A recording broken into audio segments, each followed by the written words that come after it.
Ikiganiro cy'uyu munsi rero turaza kuba tugaruka ku gusobanukirwa ikintu cyitwa spirituality. Ninza kubishyira mu kinyarwanda mu ijambo rimwe bishobora kuza kugorana, ariko muri rusange tugiye kuganira kuri spirituality and occupation. Ese ibijyanye n'imyizerere cyangwa se imyemerere cyangwa se uko umuntu yiyumva mu buryo burenze ubufatika cyangwa se mu buryo bw'umwuka bihurira hehe n'imikorere ye ya buri munsi, cyangwa se bihurira hehe n'akazi akora, uko akora imirimo ye, uko apanga umunsi we, ariko cyane cyane bihurira hehe n'amahitamo cyangwa se icyemezo cyangwa se icyizere aba afite mu bijyanye n'imikorere ye ya buri munsi mu bikorwa byose ibyo ari byo byose yaba abarizwamo. Spirituality tugenekereje mu kinyarwanda ni muri ubwo buryo bujyanye n'uko umuntu yizera ikintu cyangwa se igisobanuro umuntu aha ikintu. Ese ubuzima ubuha ikihe gisobanuro kuri wowe? Ubuzima busobanuye iki?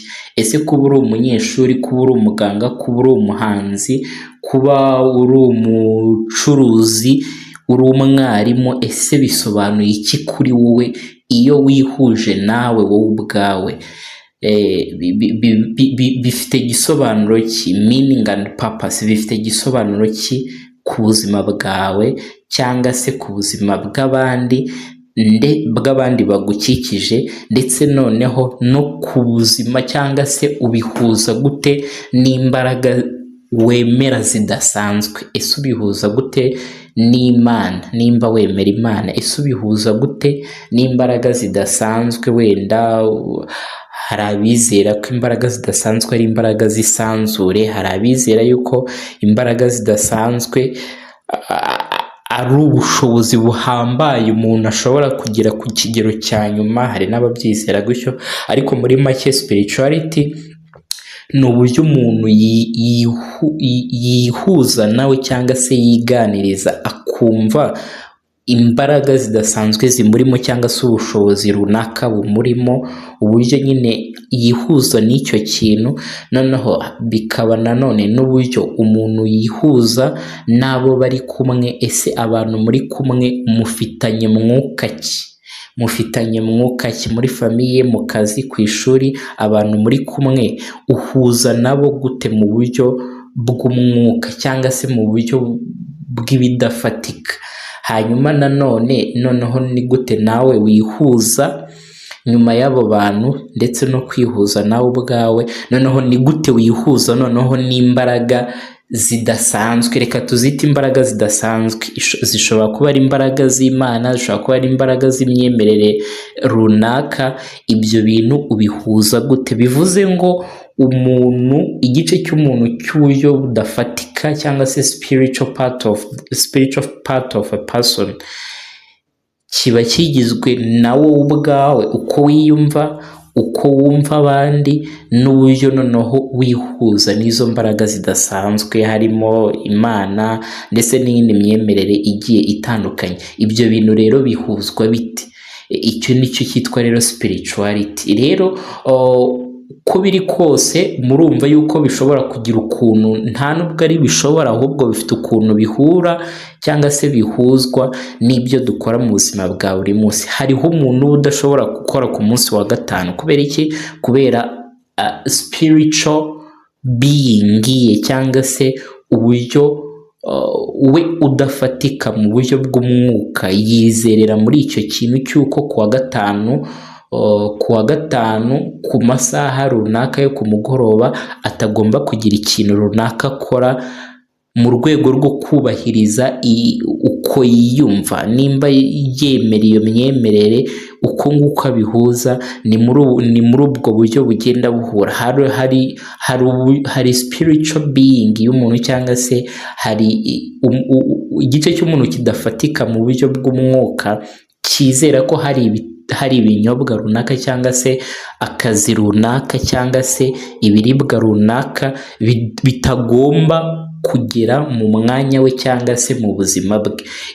Urumva ko ya spiritual part part of the body, I mean spiritual part of a person, iba igiye kugira ingaruka ku bijyanye n'imikorere n'imifatire y'imyanzuro mu buzima cyangwa se mu mibereho ya wa muntu. Muri ubwo buryo rero niho ibi bintu bijyanye n'imyemerere cyangwa se imyumvire ku kintu runaka bigira uruhare mu kugena uko turi bwitware mu byo dukora bya buri munsi, imyanzuro turi bufate, ndetse n'amahitamo turi buze gukora. Akazi runaka ushobora guhitamo, isomo runaka ushobora guhitamo kwiga, umuntu ushobora guhitamo gushaka, uburyo famiye igomba kubaho, ishuri runaka umwana agomba kwigamo. Ibyo byose ni ikintu abantu benshi batagenda bagarukaho, yuko buriya ku kijyanye no gufata umwanzuro w'igikorwa runaka biba bishingiye kuri wa wundi uturimo udafatika, ari we ugenda utuyobora. Rero biba bihurira hehe? Biba bishatse kuvuga ngo hari igisobanuro umuntu aha ikintu. Urugero, hariho nk'umuntu wizerera mu kuba we yakisomera ibitabo runaka, ibitabo bisobanura imyitwarire y'abantu, imitekerereze y'abantu, akumva niho imbaraga zidasanzwe zituruka. Ubwo nibwo busobanuro yahaye ikintu. Ubwo busobanuro cyangwa se iyo myumvire cyangwa se n'imyemerere mu buryo bw'ibidafatika, buri spiritual cyangwa se mu buryo bw'umwuka, ni nabyo bigena ikintu cyitwa purpose cyangwa se intego umuntu aba afite mu buzima bwe. Ese ufite intego yo kuzahugura abantu mu bintu runaka? Ese ufite intego yo kuzaba icyamamare binyuze mu kuririmba cyangwa se mu gukora igikorwa runaka? Iyo purpose, iyo ntego ufite mu buzima cyangwa se icyo wifuza kugeraho mu buzima. Ikindi kigenwa n'iyi spirituality ni ibijyanye n'amahoro yo mu mutima. Hari umuntu usenga cyangwa se ukora meditation cyangwa se ujya kureba abantu kugira ngo baganire, akumva nibwo agize amahoro yo mu mutima. Ariko nanone iki cya spirituality kinayobora umuntu, ni wa mutimanama cyangwa se rya jwi rikuvugiramo ngo kora kino, hitamo iyi kariyeri, hitamo iri somo, hitamo kano kazi, jya gukorera hariya. Ibyo nabyo bigenwa n'iyo spirituality cyangwa se uko kuntu wowe wiyumva, uko wiyumva ukabihuza n'uko wumva abandi, noneho ibyo byose ukabihuza n'imbaraga zidasanzwe wizera. Hanyuma rero ikindi bigena nuko ari nabyo bituyobora uko twitwara mu buzima bwacu bwa buri munsi. Ndatekereza yuko uko biri kose nagerageje kugenda mbihuzahuza kugira ngo bize kuba byakoroha mu matwi y'ababyumva. Ariko muri rusange ikintu cyitwa spirituality nicyo gituma umuntu abasha, nimba yapfushije nk'umuntu, nimba yahombye, nimba yatsinzwe, abasha kubirenga akabivamo, akagira icyitwa coping cyangwa se resilience.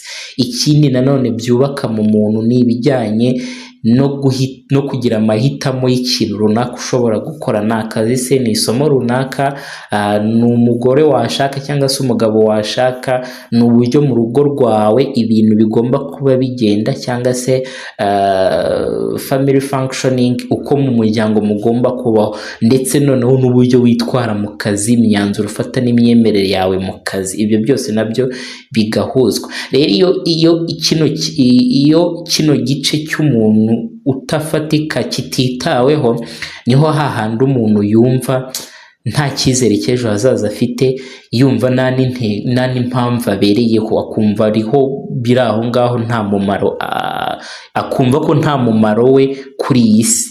Icyo gihe rero aba afite ikibazo kiba kiri cyangwa se gishobora gushakirwa ku bijyanye no gutekereza ngo ese intego y'ubuzima bwawe ni iyi. Ikindi ni uko buriya binagabanya n'ubushobozi bw'umuntu bwo kuba yakisanga mu mikorere ye ya buri munsi, byitwa participation. Ugasanga harimo kugabanuka k'uburyo umuntu akoramo imirimo ye ya buri munsi, uburyo umuntu anyurwa n'ibyo akora mu buzima bwe bwa buri munsi, ndetse n'ubuzima bwe rusange mu bijyanye n'imikorere ye ya buri munsi. Turabashimiye rero mwe mwese mwabanye natwe kugeza kuri uyu munota. Wibuke gukora subscribe niba utarayikora, ariko tubaze, duha ibitekerezo, inyunganizi muri comment section. Hanyuma buno butumwa ntubwihererane, nimba wumva hari icyo bwakunguye, bushobora no kungura umushiti wawe, boyfriend wawe, umufamiliye wawe,